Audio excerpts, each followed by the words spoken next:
A continuación, Noticiero Telesucesos. Clasificación A. Apto para todo público. Un noticiero pensado para usted porque se lo merece. Nos acercamos a la realidad desde diferentes perspectivas. Noticiero Telesucesos.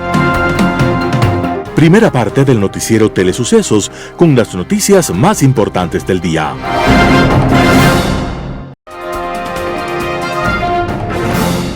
Bienvenidos a su Noticiero Telesucesos. Este espacio informativo llega gracias a Preescolar El Parque.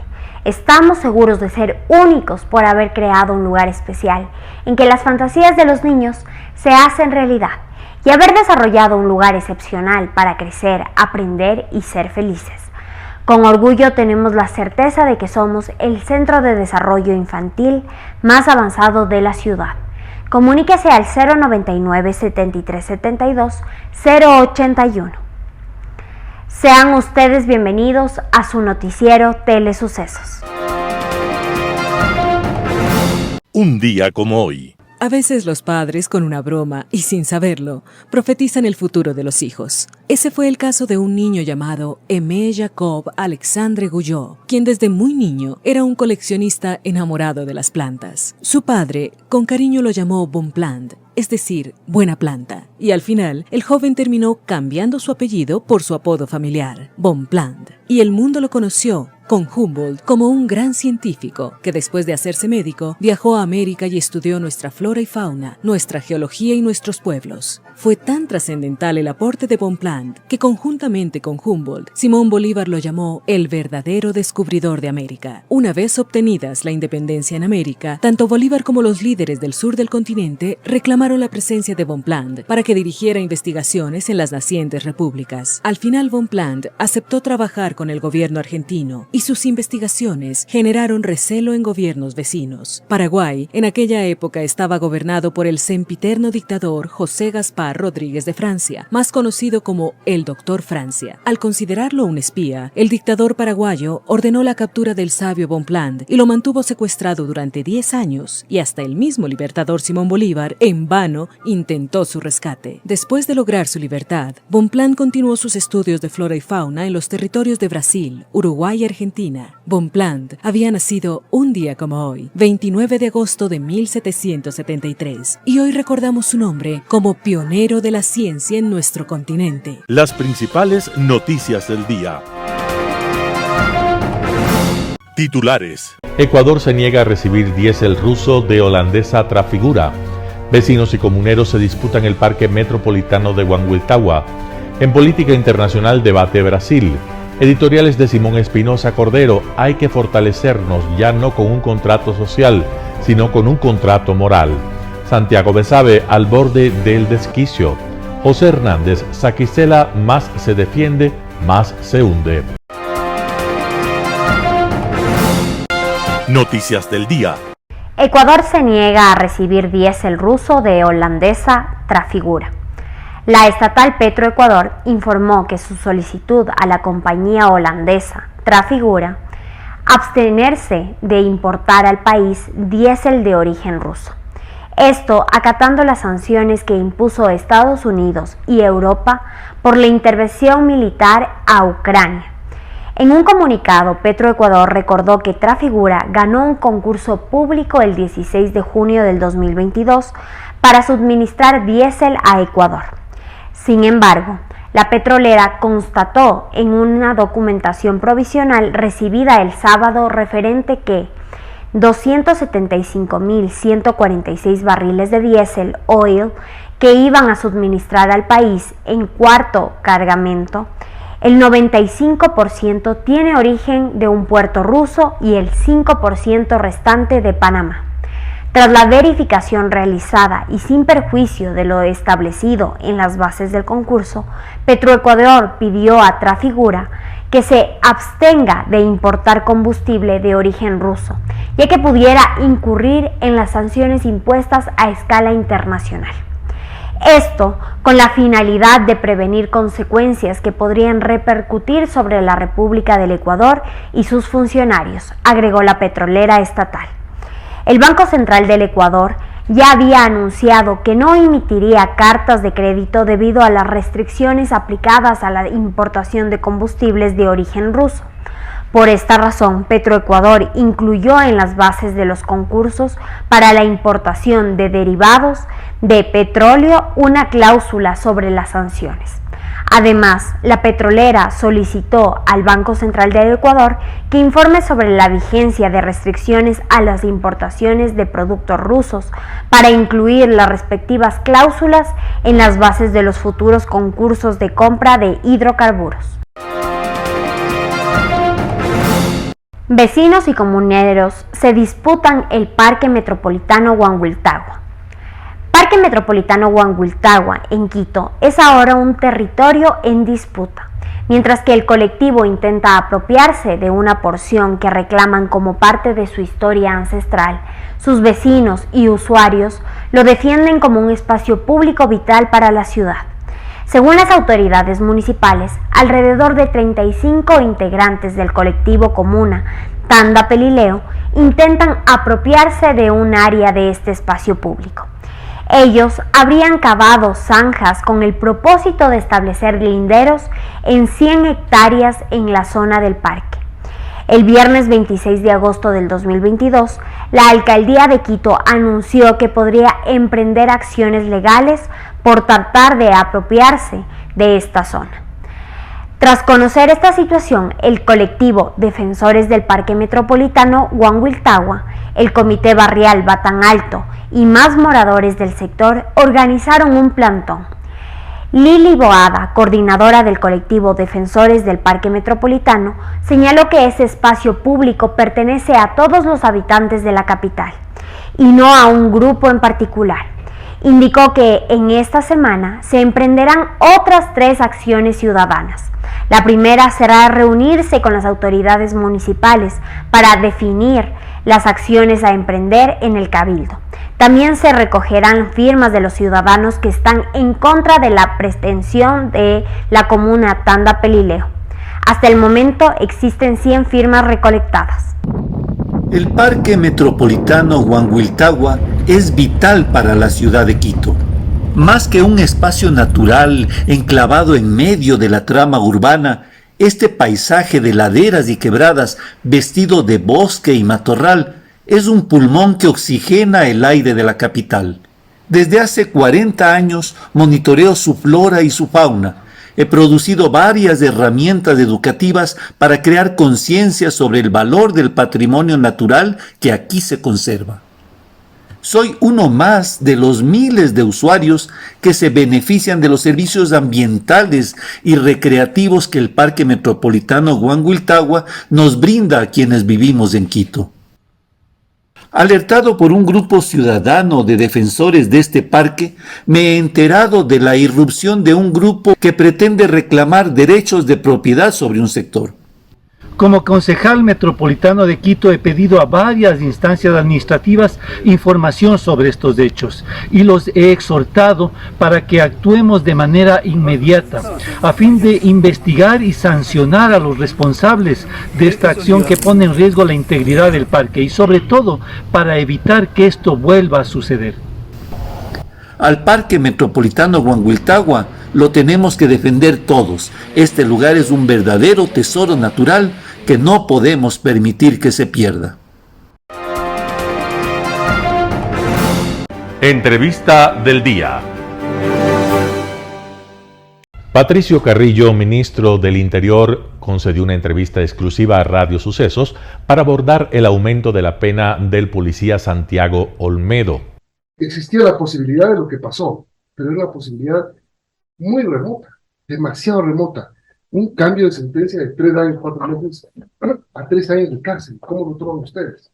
Buenos días, Milton. Un saludo a todas las personas que nos escuchan a través de Sucesos. Sí, es un golpe duro. Realmente nosotros no esperábamos este escenario, aunque se tenía previsto que era uno de ellos, pero son cosas que suceden en estas democracias y con la administración de justicia, que realmente no creo que terminamos de entender que el uso progresivo y gradual de fuerza es del Estado, no es de los uniformados, y es la capacidad que tiene el Estado para enfrentar justamente estas olas de violencia.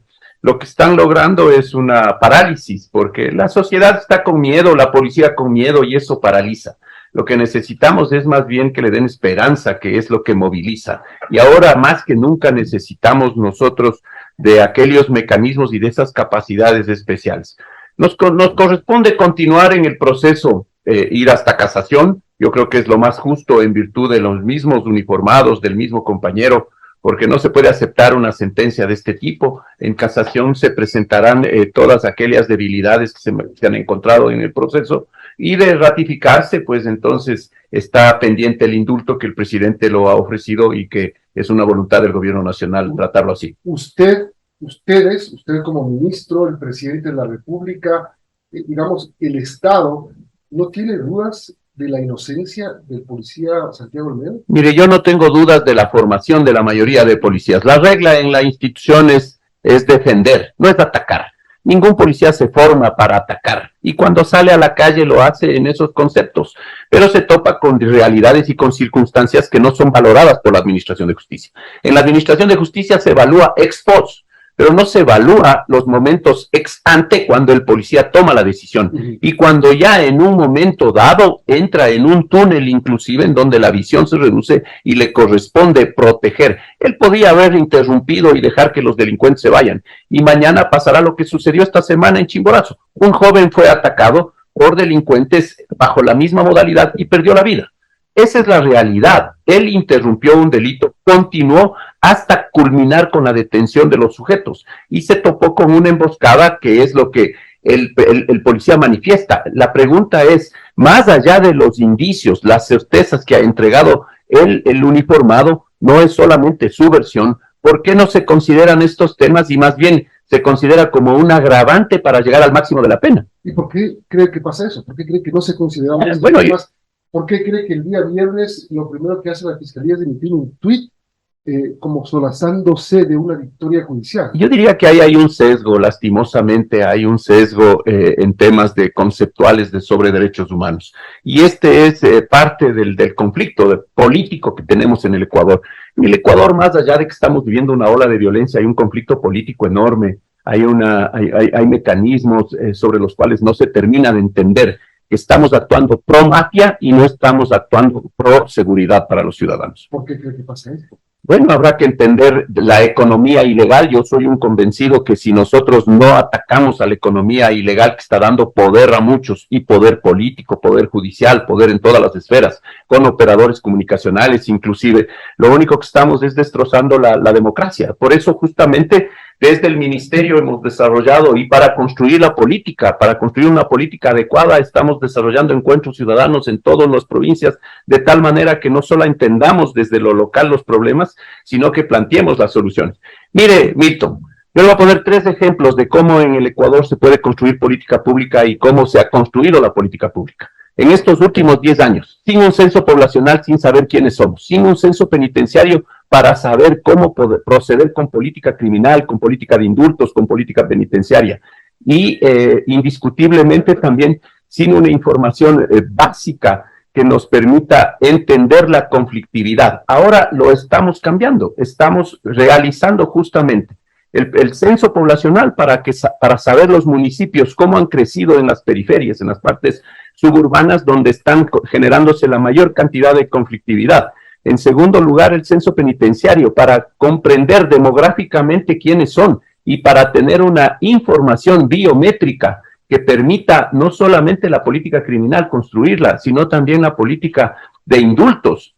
Necesitamos romper el hacinamiento, pero el indulto es un derecho que conste en una ley, y ahora podemos hacer una propuesta sobre la base de la información. Y finalmente, estamos realizando el registro de extranjeros en el Ecuador, para saber exactamente. Unos hablan de que son 350,000 los que ingresaron por puntos regulares, otros hablan de 700,000, no sabemos. Justamente esta información es la que va a servir como insumo para construir una política pública y servirá también para la estrategia de las instituciones. En tanto, Francisco Rocha, director ejecutivo de la Asociación Ecuatoriana de Editores de Periódicos, abordó el veto a la ley de comunicación.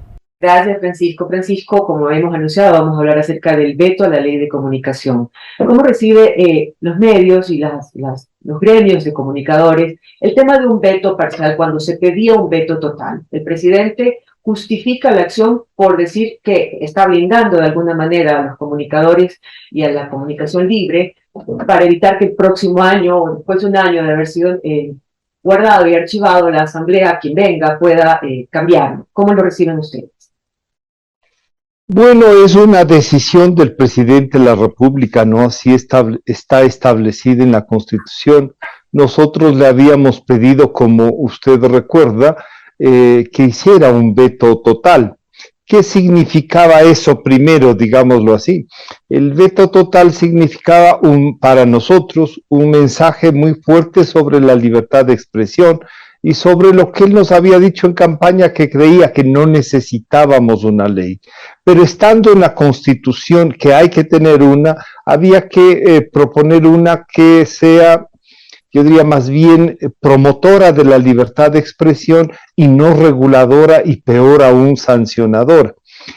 Entonces, el proyecto enviado por el presidente en mayo del año pasado tenía esta visión, tenía otras cosas, tenía esta visión, pero sobre todo tenía un mensaje que decía eliminar la ley de comunicación del 2013, la ley Mordaza como se la denominó, y se logró con el presidente Moreno una reforma sustancial, no completa, pero sustancial en el 2018, diciembre del 2018. Enviado el proyecto, la Asamblea discutió durante un año este proyecto, acudimos a la comisión y también al primer debate en la Asamblea, pero sorpresivamente la constitución de esta nueva mayoría en la Asamblea Nacional no solo que optó por tomar la dirección de la Asamblea con presidente, 2 vicepresidentes, un nuevo miembro del CAL, con lo cual tienen mayoría, y bueno, y aprobaron un informe de minoría con temas que no habían sido tratados ni discutidos y con otra condición, no una nueva ley de libertad de expresión, sino una reforma a la ley del 2013. ¿Y qué reformaban?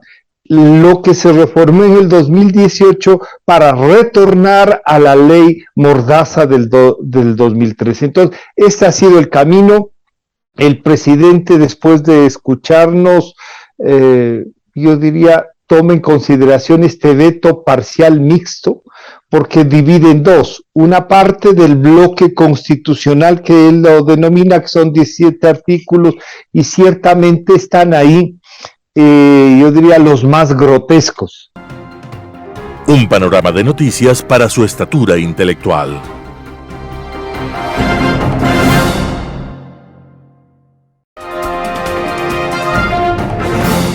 Global Hoy con Alan Catey. El proceso electoral brasileño, cuya primera vuelta se celebrará el próximo 2 de octubre, tuvo uno de sus momentos importantes este fin de semana con la celebración del debate entre candidatos a la primera magistratura. Nuevamente, la polarización está presente en el escenario y por más que haya como 10 candidatos, casi el 80% del electorado está repartido entre dos: el actual presidente del país, Jair Bolsonaro, y el expresidente Luis Ignacio da Silva. Este último lleva una significativa ventaja según las encuestas, cercana al 17%, que lo pone a 2 puntos porcentuales de ganar en la primera vuelta. El debate mostró a los dos contendientes principales en su rol de ungidos para llegar a la segunda vuelta, posicionándose de cara a los demás candidatos para buscar los votos que hagan falta para la victoria. Se atacaron con dureza, Lula enfatizando en la insensibilidad del gobierno en su manejo de la pandemia, que efectivamente causó una mortandad muy significativa. En cierta forma, por la forma casi deportiva en que Bolsonaro asumió el enfrentamiento a la pandemia. Él calificó al virus como de una gripeciña, un resfriado que no representaba riesgo.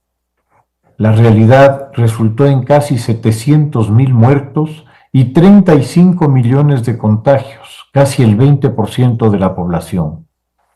La decisión política de mantener lo más normal posible la actividad económica significó el rechazo de medidas de aislamiento general que sí fueron adoptadas en otros países con mejores resultados sanitarios estadísticos.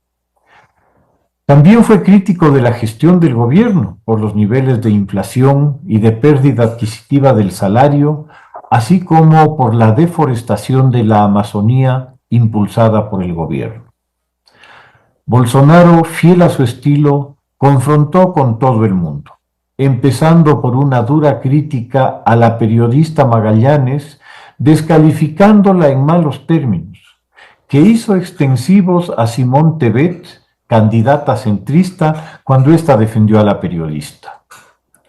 Luego se trenzó en una desagradable discusión con Ciro Gómez para terminar en una serie de ataques contra Da Silva por la corrupción de su gobierno, al que llamó una cleptocracia, y al expresidente un presidiario amigo de Chávez y de Maduro, y al que visitó en la cárcel el presidente argentino, que tiene al 40% de los argentinos bajo el índice de la pobreza.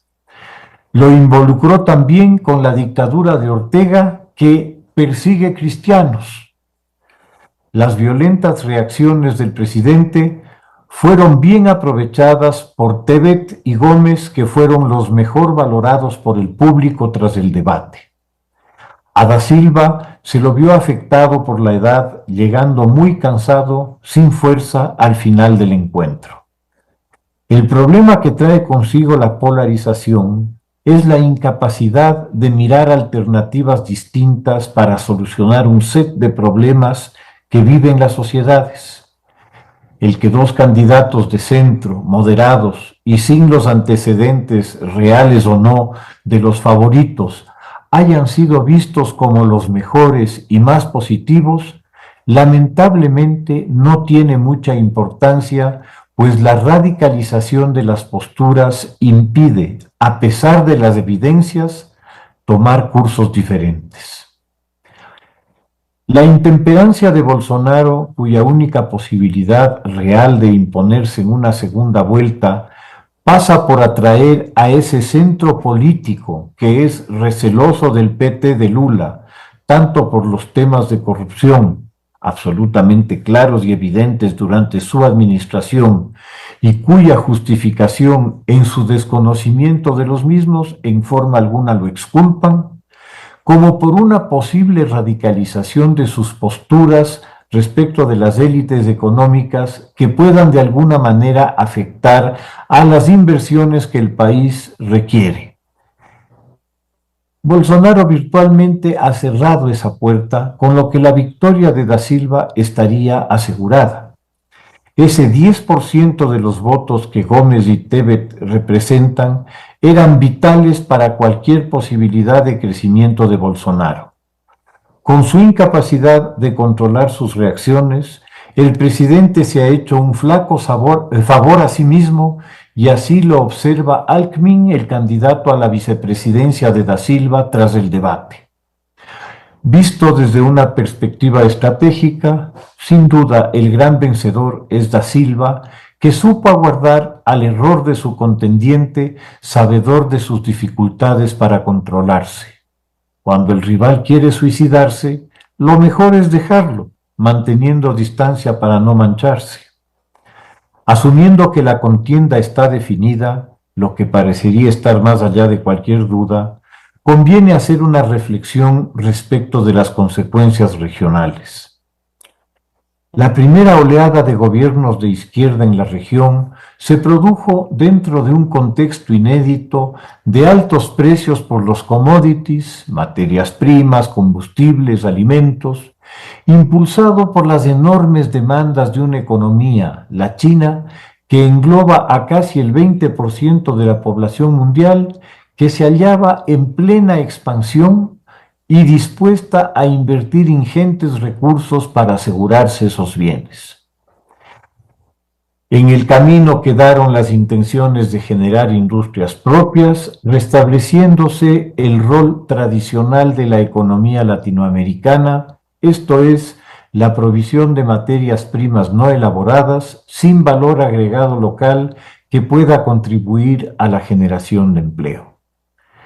Los gobiernos populistas tuvieron un auge de grandes proporciones, pues a través de altos ingresos por esos productos, pudieron dar la apariencia de un bienestar económico creciente. Apenas se empezaron a manifestar caídas en la demanda, esos gobiernos desnudaron sus limitaciones y fueron desplazados por otras alternativas, ahí donde no se consolidaron como dictaduras autoritarias, como en Nicaragua o en Venezuela. La pandemia y sus secuelas, con el agravante de la guerra en Ucrania, han dado lugar a una compleja situación para las economías del mundo, al avanzar, por una parte, una recesión en el mundo desarrollado y, por otra, una preocupante inflación. El resultado está a la vista, con una grave contracción de la demanda global, unida a la subida, por primera vez en muchos años, de las tasas de interés por los créditos. La nueva ola de gobiernos populistas no se va a encontrar con la bonanza de años anteriores y en lugar de administrar abundancia, lo que no requiere más que habilidad de buen reparto, van a tener que administrar escasez. Las generosas ofertas de campaña que tanta esperanza y tantas expectativas generaron en quienes por ellas votaron, difícilmente se podrán cumplir en este entorno, pero cuando ya están planteadas sobre el tapete, resulta riesgoso pedir a la ciudadanía mesura y comprensión. Casi con seguridad, el riesgo país regional crecerá y se reflejará en costos financieros aún más altos, con lo que pedir crédito externo para consumo interno se volverá inviable. Las alternativas no son alentadoras y pasan, en lo esencial, por entregarse sin beneficio de inventario, como ya sucedió con varios países de la región, al nuevo imperialismo de China. El espacio de maniobra es limitado y el canto de sirena del autoritarismo, de los mesías y de los salvadores, cada vez más atrayente. Ojalá no crezca la desafinada orquesta de Ortegas y Maduros que están quedando ya para plañideras de entierro. Muchas gracias. Editorial. Hay que fortalecernos ya no con un contrato social, sino con un contrato moral. Simón Espinosa Cordero. Diana Tamaint, presidenta del Consejo Nacional Electoral, ha dicho que determinar si un candidato o un partido tiene fondos de dudosa procedencia le corresponde a otra autoridad. Lo dijo en el diario El Universo en una entrevista del 28 de agosto de 2022. Es decir, que para evitar el financiamiento narco en las elecciones del 5 de febrero de 2023, el Consejo Nacional Electoral es incompetente. Sin embargo, el Consejo Nacional Electoral sí ha tenido competencia para inaceptar la inscripción del doctor Mauricio Gándara Gallegos como candidato al Consejo de Participación Ciudadana y Control Social para el mismo evento electoral por el cansino y gastado subterfugio de no haber pertenecido en los últimos 5 años a alguna organización de los derechos humanos. El doctor Gándara no ha calificado, está claro, por ostentar un intachable prestigio como jurista intelectual de fuste y hombre público, virtudes que en estos tiempos del cólera son obsoletas, ya que no huelen a drogas sino a naftalina. ¿Será que no se entiende que el país es un rehén del narcotráfico? El sentido común nos alerta que esa autoridad que se demuestra difusa frente a la evidente tragedia nacional bien puede ejercer un estricto, eficaz y eficiente control interinstitucional, sumando a la UAFE, la Policía Antinarcóticos, Inteligencia Militar y Policial, la novísima Secretaría de Seguridad Nacional y, obviamente, el soporte de la DEA, para retroalimentar informaciones y acciones desde la inscripción de candidatos hasta el último escrutinio. No es admisible que una mesa de 5 personas descolocadas, el Consejo Nacional Electoral, pongan en previsibles riesgos de que muchos de los 5.667 cargos en disputa sean infiltrados por el narcotráfico. Si prevalece esa actitud borrosa de quienes están llamados a proteger la seguridad nacional, el país podría ser endosado en las elecciones anotadas al crimen transnacional organizado.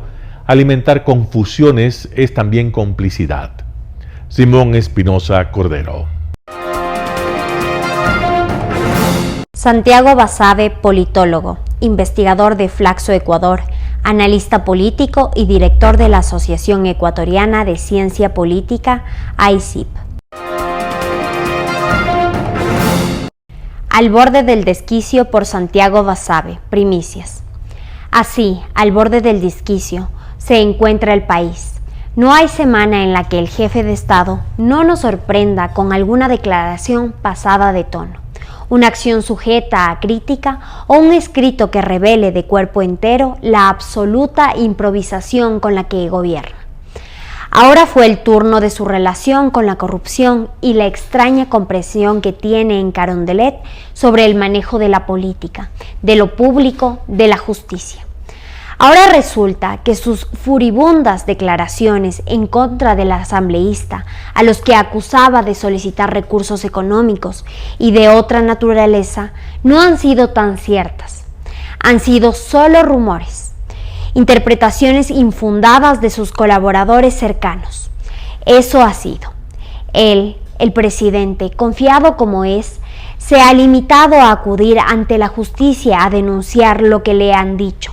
Pero ahora, después de un tiempo, ha caído en cuenta de que no han sido tan delincuenciales los asambleístas y que, respetuoso de la ley como es, prefiere poner en claro que delito no ha habido, presión por dinero o cargos tampoco, y que los legisladores en realidad han sido patriotas en sentido amplio. Disculpen nomás, me he equivocado. Señor fiscal, archive estos papelitos porque parece que algún asesor de lengua viperina ha hecho incurrir en un error al jefe de Estado. Punto final. A otra cosa, mariposa. Sigamos con la agenda de vender el Ecuador al mundo y el mundo al Ecuador. Acá hay seguridad jurídica para invertir. Los abogados tienen ya tela que cortar y las discusiones en torno a los posibles delitos cometidos por el jefe de Estado empiezan a engordar la lista. Esos debates son interesantes, no solo porque se aprende de las exquisiteces del derecho penal, sino porque constituyen un curso rápido de latín, pues abogado que no hable en latín no es abogado. La noticia del delito, la figura penal reproducida, el grado de responsabilidad, cada paisano y demás dimensiones de la nueva gracia de presidente no serían lo mismo si los amigos del derecho no lo dijeran en difícil, como se tiene que proceder para que la gente se asuma como tarada y camine al borde del abismo de la copa o de la gota del ribotril. Más sofisticados y con capacidades de pagar un psiquiatra. Para los más terrenales, el escrito del presidente, avalado por su asesor jurídico, ratifica no solo la idea de que el jefe de Estado no tiene asesores, sino que también de que el país va a la deriva. Hoy te acuso, mañana no. Mejor hoy te acuso, mañana depende. Hoy pongo tu dignidad y buen nombre en entredicho, y mañana veremos, capaz me equivoque. Menuda forma de administrar el Estado, la del presidente, y menuda forma de reducir la conflictividad social, menuda forma de tender espacios para el diálogo, menudos medios de propiciar la reactivación económica. Al borde del desquicio es la mejor caracterización del momento que vivimos. Para completar la pintura expuesta, el presidente recula en los denuncia y provoca que su bajísima credibilidad se reduzca aún más. A días de la convocatoria a consulta popular, que según dice se hará de forma inmediata. Cualquier marchante ahora mismo dirá que ojalá el presidente haya leído bien las preguntas, porque si no, la Corte Constitucional se las devuelve. Atribuir la responsabilidad a sus asesores no sería creíble ni siquiera para su entorno más cercano, el de los aduladores, el de los serviles. Así, en medio de un escenario tenso con la Asamblea Nacional, una negociación con la CONAIE que luce infructuosa y sin que hayan superado los escándalos de corrupción que se tejen entre diferentes sectores del Ejecutivo, en Carondelet deben lidiar también con este nuevo desvarío. En ocasiones, da la impresión de que el gobierno quiere irse a la casa antes del periodo constitucional. Ya ninguna explicación racional de lo que dicen y hacen guarda total sentido y las especulaciones, por tanto, ganan terreno. A momentos da la impresión de que el presidente Lasso ha encargado el poder a alguien. A momentos toma fuerza la idea de que el hartazgo le venció. Ya ninguna razón lógica resulta lógica. Hay tanta improvisación, ausencia de criterio y desconocimiento de cuestiones elementales de la vida política que el país no tiene más salida que situarse al borde del abismo y esperar el empujón final o recurrir al ribotril, si el bolsillo da y el psiquiatra amigo ayuda. Santiago Basabe, Primicias. Saquicela más se defiende, más se hunde. José Hernández, 4 Pelagatos. Oír a Iván Saquicela es una fiesta. Por supuesto, ese ejercicio tiene reglas. Tener en cuenta, por ejemplo, que se está ante un showman cuyo lenguaje corporal es asombroso. Movimientos ininterrumpidos de manos y brazos, giros de cuello, miradas sostenidas, pupilas dilatadas. Hay que saber que se está enfrente de un presidente de la Corte Nacional de Justicia con intenso entrenamiento político, y que de ese oficio cultiva un estilo que recuerda con creces a Fabián Alarcón: resbaloso, sinuoso, evasivo, retorcido, falaz, intrigante, maniobrero. En ese prototipo también hay matices. Alarcón era un 4x4. Iván Saquicela es vanidoso y afectado, todo un arquetipo pueblerino. Su más reciente presentación se produjo el viernes en Radio Democracia a la 1:33. Fue a hablar del tema para designar presidente del Consejo de la Judicatura y responder a la campaña de desprestigio de la que dijo ser víctima. Según él, hay troles que han sido pagados. Incluso dijo que lo puede demostrar. Ojalá no olvide su promesa y lo haga. El hecho cierto es que el presidente de la Corte Nacional de Justicia no parece percatarse de que si hubiese un proceso de desprestigio, lo produjo él mismo. Basta cotejar causas y efectos.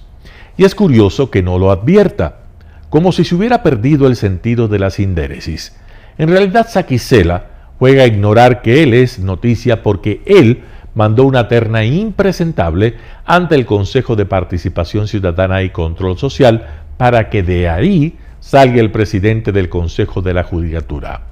Hoy, en un claro ejercicio de humo y espejos deformantes, se dedicó a construir una realidad paralela. Y esto a pesar de que Miguel Rivadeneira nunca lo perdió de vista. Lo primero que hizo Saquicela es mostrar que está entre sus atribuciones enviar la terna sin consultar a nadie en la Corte Nacional de Justicia. Inverosímil, porque trajo a colación antecedentes nada felices para demostrar que se equivocó solo. Nadie le criticó que se sepa por haberse ido contra derecho o haber sido arbitrario, pues finalmente ese es un tema interno de la Corte Nacional, pero vanidoso, Saquicela se interesó más en hacer notar que esa es atribución suya que en reconocer que quizá no la habría embarrado si hubiese consultado a sus colegas. Así es Saquicela, carece de sindéresis hasta en sus peores momentos. Lo que hizo en Radio Democracia fue confesar que él no procesa hasta ahora que su decisión, con total ingrediente político, le resultó fatal y que no tiene cómo defenderla en forma coherente. Repitió razonamientos absurdos como si no hubiera hechos de por medio que los dejan sin piso. Decir que en su terna hay 2 doctoras que dieron en la carrera en la Fiscalía y en la Corte. Eso nadie lo critica. Decir que si alguien las descalifica, cualquiera, él por ejemplo, presume la inocencia y la dignidad de los seres humanos. Conmovedor. Decir que durante el proceso de calificación cualquier ciudadano puede impugnar esos candidatos o el Consejo de Participación Ciudadana y Control Social si prueba las inconsistencias o irregularidades, tiene la obligación de descalificarlos. Decir que habló con las dos candidatas y le aseguraron que una cosa y otra era lo que sucedía. Es decir, el presidente de la Corte Nacional dijo paladinamente que escogió esas dos candidatas sin cotejar pruebas, sin examinar su hoja de vida, confirmar lo que han hecho en su carrera, desvirtuar los peros, guiándose por lo que ellas dijeron de sí mismas. Increíble. Y eso lo dice, como todo lo que dice, con vehemencia, con ampulosidad. Pero también dice que si prueban que ellas no son lo que dicen ser y les prueban actos reñidos con el derecho o con la ética, tareas que él debió haber hecho, él será el primero en cuestionarlas. Aquí es cuando el showman agrega a sus atributos, resbaloso, sinuoso, evasivo, retorcido, falaz, intrigante, maniobrero, una peculiaridad más: cínico. Como si Saquicela no ve que él creó las condiciones de esa inmensa ola de desprestigio personal que hace inviable mantener esa terna y escoge otra puerta de emergencia. Sus críticos no quieren que haya un presidente titular en el Consejo de la Judicatura. Eso es falso. No solo debe haber uno tras 8 meses de encargo a Fausto Murillo, debe ser reemplazado porque tiene serias críticas en su contra por una mujer u hombre que además tenga una gran preparación, pero exhiba pruebas de probidad, ética, independencia y una carrera limpia atada al derecho, no a la política. Un perfil del cual Saquicela no se ocupó porque 2 de sus candidatas, juezas cercanas al correísmo y al socialcristianismo, tienen enormes reparos. Él no los vio porque, aunque no lo admita, piensa con cabeza de político. Él es un showman bien representado por esa terna. José Hernández, 4 Pelagatos. Noticias internacionales. Se suspende hasta nuevo aviso el lanzamiento de Artemis 1 de la NASA a la Luna por fallos técnicos. Suspendido el lanzamiento de la misión de la NASA a la Luna. La misión no tripulada Artemis I, que estaba previsto iniciar este lunes su viaje con destino a la Luna desde Cabo Cañaveral, en Florida, ha quedado interrumpida. Fallos técnicos obligaron a una cancelación hasta nueva fecha. El cohete SLS con la cápsula Orión en su cúspide se mantuvo en la plataforma del Centro Espacial Kennedy tras retrasarse el despegue este lunes a la hora prevista. La NASA había anunciado con anterioridad que en caso de que este lunes no despegara la misión, que supone una vuelta a la Luna al cabo de casi medio siglo, maneja como segunda y tercera fechas los días 2 y 5 de septiembre. La misión Artemis I hará un viaje de 6 semanas durante el que llegará a ubicarse a más de 450.000 kilómetros de distancia de la Tierra antes de emprender una vuelta que culminará en el Océano Pacífico. La NASA informó el sábado que las tormentas y rayos que cayeron sobre la plataforma de lanzamiento no impactaron al cohete ni a la cápsula Orión. La sequía provoca una drástica caída de la producción de energía hidroeléctrica en España. Esta es la central hidráulica de Rialb, en Lérida, Cataluña. Las imágenes hablan por sí solas y muestran el impacto de una sequía que ha obligado a cerrar el centro. El embalse está por debajo del 6% de su capacidad y necesita imperiosamente recuperar agua. Normalmente se utilizan también para agua, con lo cual no se puede vaciar el embalse para producir electricidad habiendo necesidad de agua. No es este el único caso. En Cataluña hay otras 7 centrales que corren el riesgo de reducir o directamente parar la producción hidroeléctrica a causa de la sequía. Los expertos no recuerdan una situación similar en décadas. Tenemos que ir hasta el año 1989 para encontrar una producción tan baja como la que llevamos acumulada este año del 1 de enero al 31 de julio.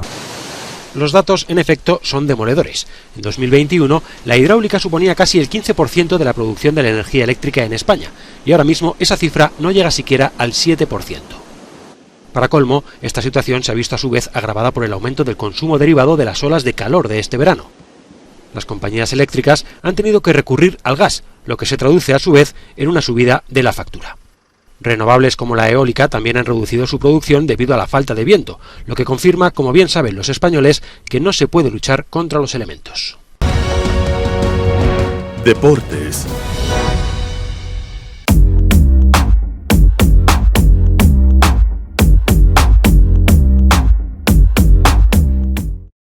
Al servicio va la escuela de Calderón, arrancó el partido, ahí está López con mano derecha, deja cortita y esa es para las Tres Marías. Bueno, ¿qué podemos decirlo acá? Favoritos, súper favoritos son el equipo de Calderón.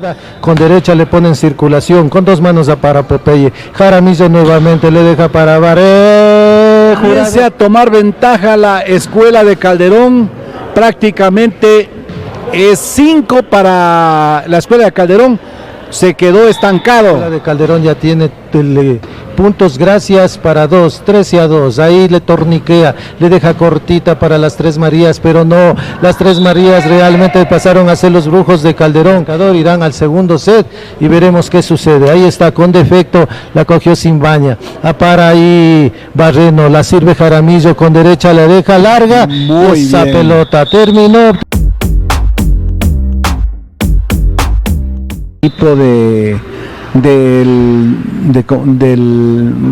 La Merced del Valle. Entonces, por eso es lo que le digo. Es muy importante. La Merced tiene 4 puntos y la Merced del Valle y Brujos tiene 3 y quedaría con los mismos 3.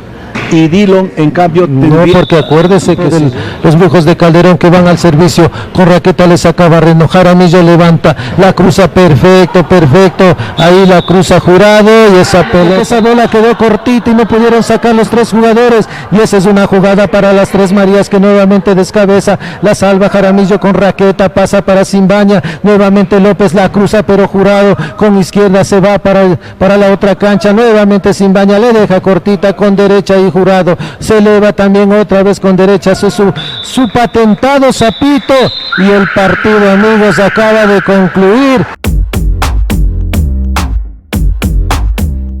Es una grande satisfacción estar con todos los señores compañeros del vóley y para mí es un agradecimiento muy grande para todos los organizadores y muchas gracias que... Sí, es el trabajo que se ha venido haciendo desde hace mucho tiempo, muchos años. Aquí Juan Alcides me conoce mucho tiempo en las interparroquiales. Se ha trabajado desde las formativas, ahora se dio la oportunidad en este torneo sub-50.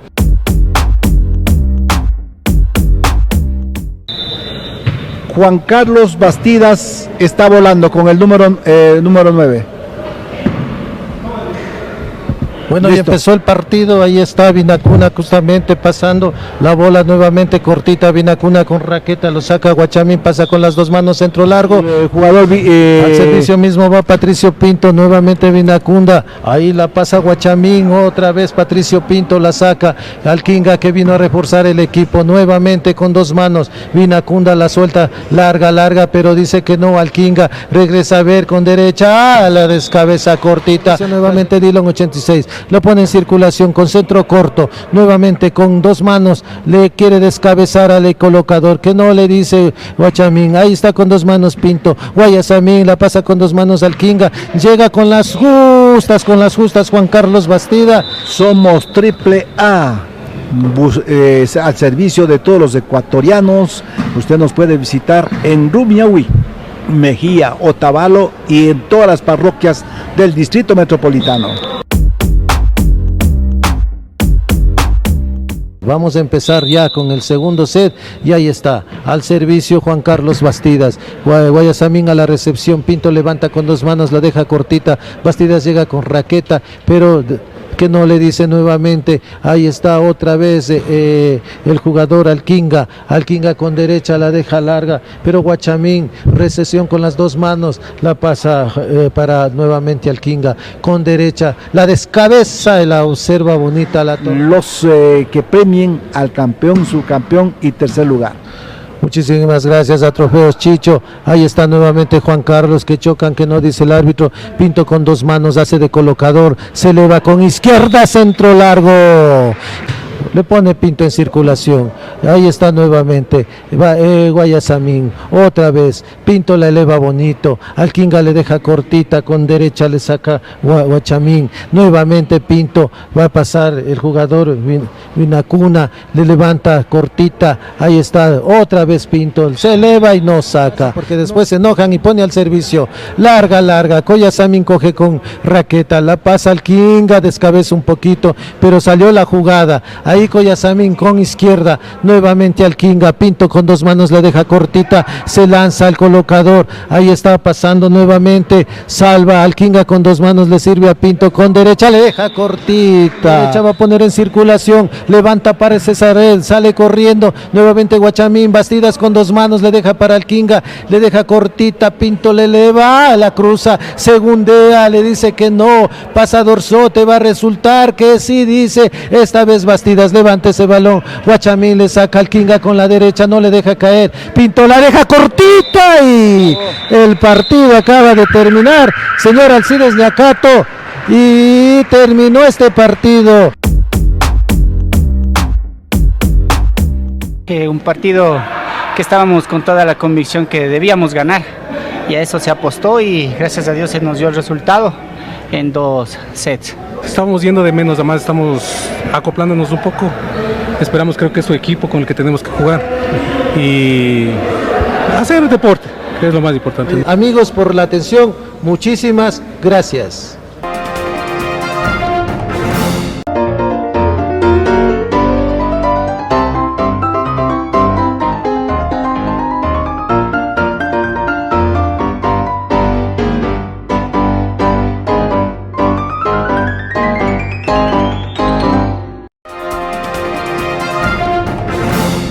Gracias por sintonizar el noticiero Telesucesos. Este espacio informativo llegó gracias a Preescolar El Parque. Estamos seguros de ser únicos por haber creado un lugar especial en que las fantasías de los niños se hacen realidad y haber desarrollado un lugar excepcional para crecer, aprender y ser felices. Con orgullo tenemos la certeza de que somos el centro de desarrollo infantil más avanzado de la ciudad. Comuníquese al 099 7372 081.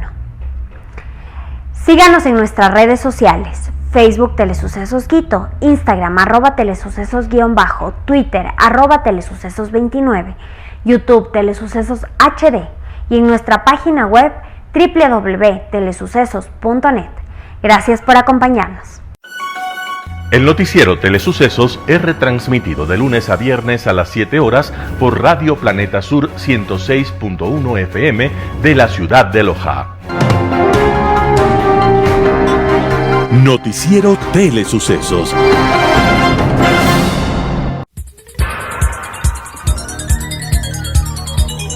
Las opiniones vertidas en este espacio por la producción y dirección del programa son de exclusiva responsabilidad de sus autores y de quienes intervienen en ellos.